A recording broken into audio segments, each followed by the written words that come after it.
Good morning po sa inyong lahat. Pakibati ho ang katabi natin ng good morning.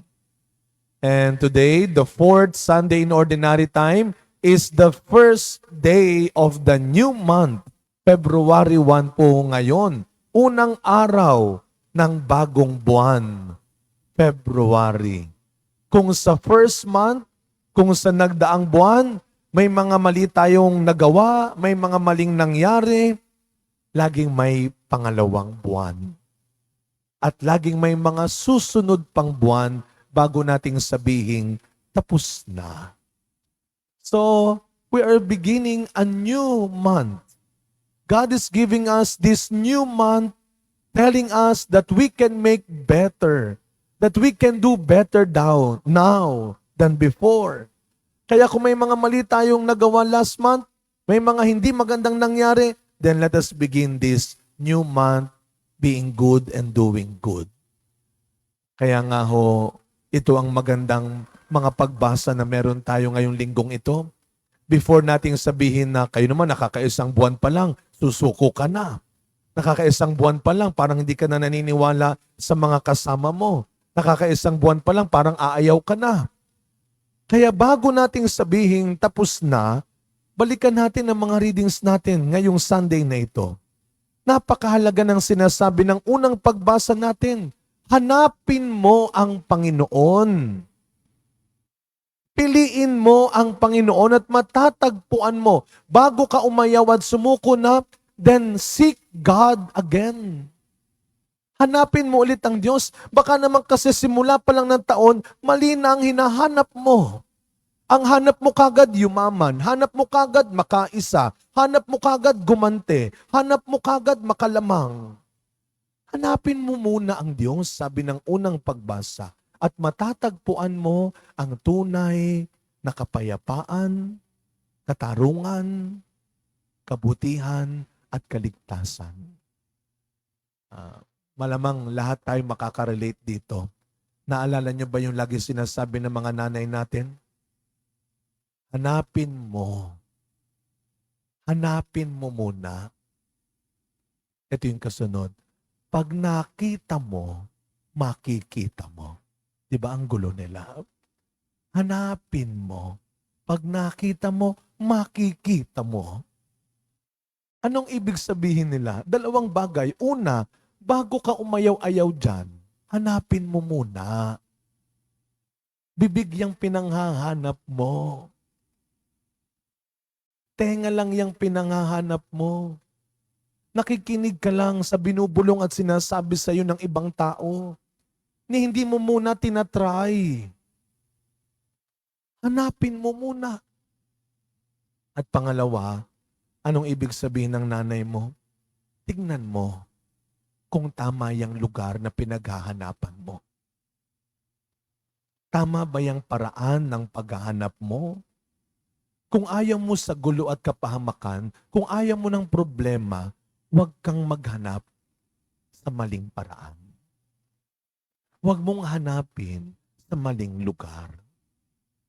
At kung sakaling makita mo na, kung sakaling matuklasan mo na mali pala yung paraan ng paghahanap mo, na nasa mali at masamang lugar pala ang ginagawa mo, huwag ka nang gumawa ng dahilan.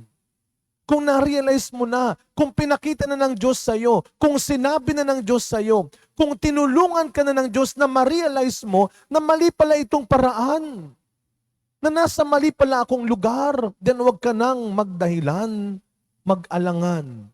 Sabi nga ni San Pablo, sa ating ikalawang pagbasa ngayon, magtiwala ka sa batayan at paraan ng Diyos.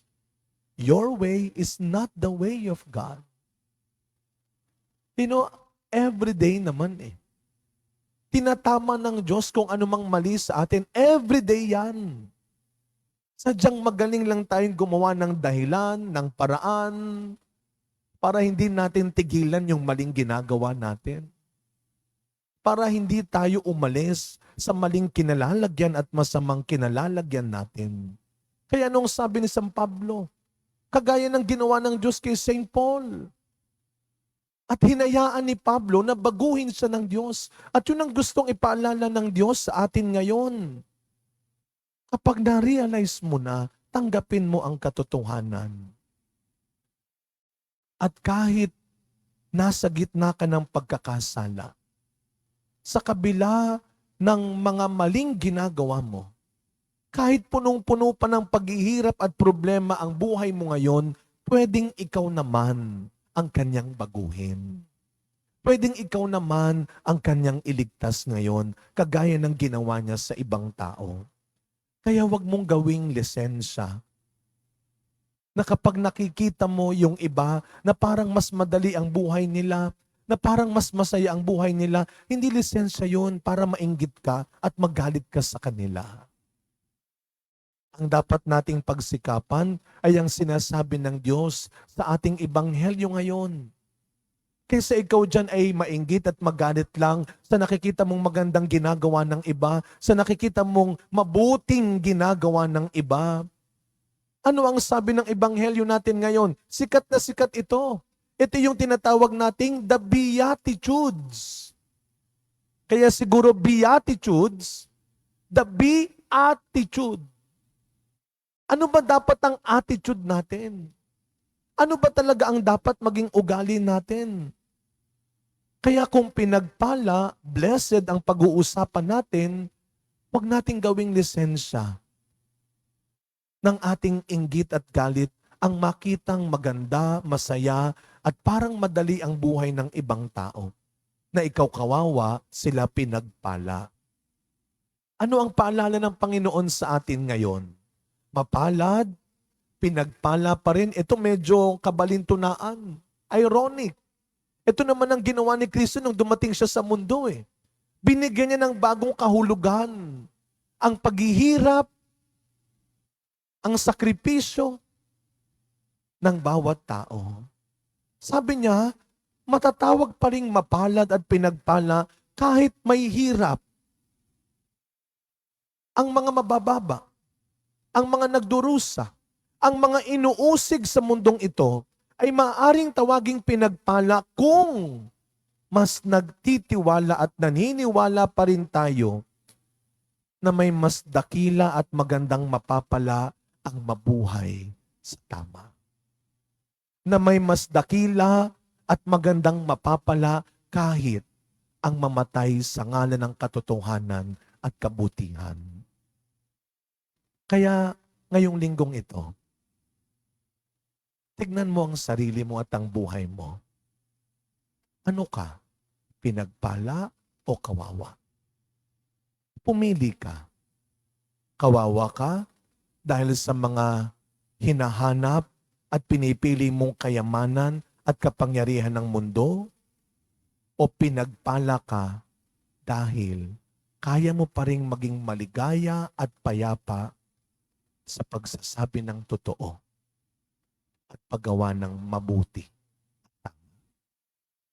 Kaya sa pagpapatuloy na misa natin mga kapatid, sa pagsisimula ng bagong buwan na ito, ulitin ko, hanapin ulit natin ang Panginoon sa tamang paraan, sa tamang lugar. Nakakaisang buwan pa lang para sabihin mong tapos na, para sabihin mong ayaw mo na. Pwede ulit tayong magsimula na hanapin natin ang mas mabuti at tama.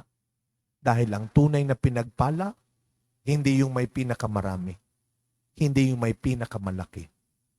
Sa mata ng Diyos, ang tunay na pinagpala ay yung kaya pa ring gumawa ng mabuti, mabuhay, at kahit mamatay ng mabuti. Amen.